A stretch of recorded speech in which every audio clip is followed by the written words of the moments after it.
Hi and welcome to The Winning Factor. I'm Alan Aitken, and on this show each week we take a look at some upcoming races in Hong Kong and try to isolate an aspect of the race that we might look back on later as having been a clue to finding the winner. Well, Saturday racing this week in Hong Kong, and the first race we're going to take a look at is race 7, where our winning factor is the tempo. Now, there's a handful of major chances who stand out here. Judy Star, I think, is going to benefit from stepping up in distance. Mighty Power looking to break through after two very good runs for David Hayes this season. All for St Paul's broke through for his maiden win last start, and also the horse that he beat in that win, So Awesome, looks a great chance. And it's interesting to see Zac Purton teaming up with David Hayes with Mighty Power. Both of them in unfamiliar territory of needing a win, as Hayes hasn't won since opening day, and Zac Purton currently undergoing the worst losing streak he has had in 4 years. Anyway, we're going to take a look at what a couple of the main contenders have been doing here. And first of all, we're going to the replay of race 77. This is the race where All for St Paul's beat So Awesome on October 4. And you can see on the heat map here that this race was only steady early, with the tempo picking up in the second half. So All for St Paul's in the blue colours, he was advantaged sitting up in second.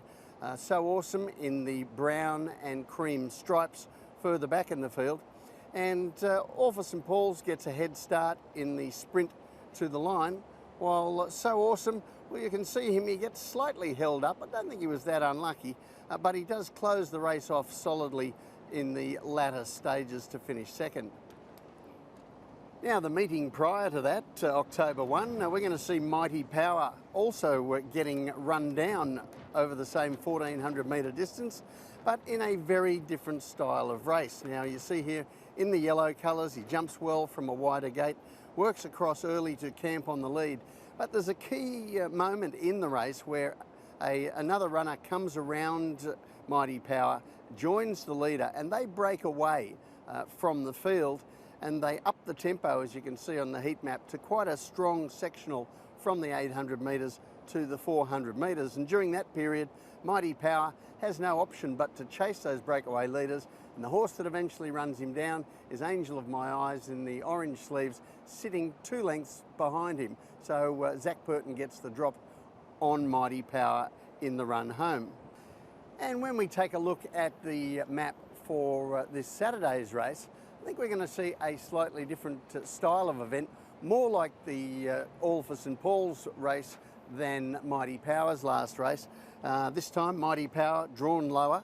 All for St Paul's, he may even be the leader this time because there doesn't look a great deal of pressure on the front end. And I think we've seen that Mighty Power can sit up handy to the speed, this time with less pressure on, and in front of So Awesome, and he will be giving away start to the other pair. So the tip in race 7, Mighty Power, his winning factor, the tempo. We saw him chasing quite a stiff lead tempo last time from the 800 metres, and he was only just run down late on the line. I think this time the tempo will be softer and he'll save his energy for the run down the stretch. The other race I want to take a look at is race 10, and our winning factor here is the map. And the reason I've chosen this race, well, it's really the race of the day. 3 quite exciting horses. I think it'll be a surprise if one of them doesn't win, and I'm not sure that there's a great deal between the 3 of them. Mighty Giant seeking his 5th win in succession. Lucky Express, he looks suited, stepping up to 1400 metres. And Casper Found's exciting 4-year-old Skyfield takes the leap into Class 2 for the first time, looking for his 4th win in a row. And while this is Class 2, so there is plenty of quality in the race, I think those 3 are going to dominate discussions, and let's take a look at just why that is. First of all, this is race 69, and this is Skyfield, so impressive in his first 2 wins this season. And he had to earn it a little bit more at the top of Class 3. You see him in green and yellow colours towards the rear of the field. And at different stages of this 1200 metre race, he did show some signs of his inexperience when the pace stopped and started a bit. and he threw his head up and acted a little bit greenly. But when it got down to tin tacks, he had too much talent. He gave 17 pounds to the runner-up and managed to reel him in and get the job done effectively on the line.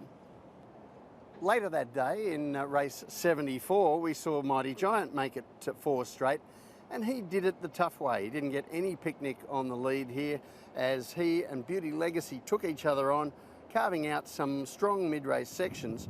And it was no surprise he was getting tired in the final stages, but he still managed to hold off a couple of very decent finishes in Not Usual Talent and Star Shine. It was a better effort than the margin suggests.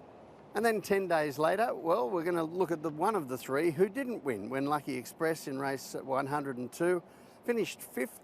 And this is behind California Rad, but this time with the tempo really working against the finisher. Now you look at the heat map here, very slow sectionals the first 800, a hard sprint down the straight, and you see little change in position of the leaders over that final 400 metres in 22.1 seconds.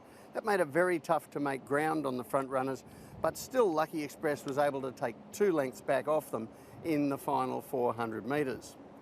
And I think the finishing speed that we've seen from Lucky Express over 1200 metres a couple of times now suggests that he is ready to tackle 1400 metres for the first time in his life. And when we look at the map, well, this sets up as a really great tactical battle here between our 3 top jockeys. Mighty Giant for Zach Purton. He looks to get the front here to himself. He may not have to work quite as hard through mid-race as he did last start, but he also isn't a horse of great acceleration. His big weapon is his cruising speed, and I wouldn't be surprised to see Purton lead at a steady tempo, then up the ante quite a long way from home. Behind them we'll see Karis Teeton on Lucky Express. Now he might position him a little bit closer this time, stepping up in distance, not wanting to let the leader get too far away, and he will still have a good start on Skyfield. Joe Moreira has the toughest tactical job on him because he doesn't look ready to be bustled early in a race. He might over-race if you do that, and Joe is going to have to trust that the horse's superior acceleration is going to get him out of trouble when push comes to shove in the home straight. So a really interesting tactical battle between our 3 top jockeys and 3 very, very promising horses. But the tip for me in race 10, Lucky Express, and his winning factor, the map. Now we can assume, I think, that he's going to have a fair head start over Skyfield here. Zach Purton on the leader, Mighty Giant, is going to try and take the sting out of the ones finishing on. But I think he's in the middle ground, Lucky Express. He's going to be able to stay in touch. He's got that good finishing speed, and I think that might be the decider, but it's a really tough race between 3 very talented gallopers. Well, that's it from the winning factor for this week. Enjoy your racing Saturday. We'll see you next time.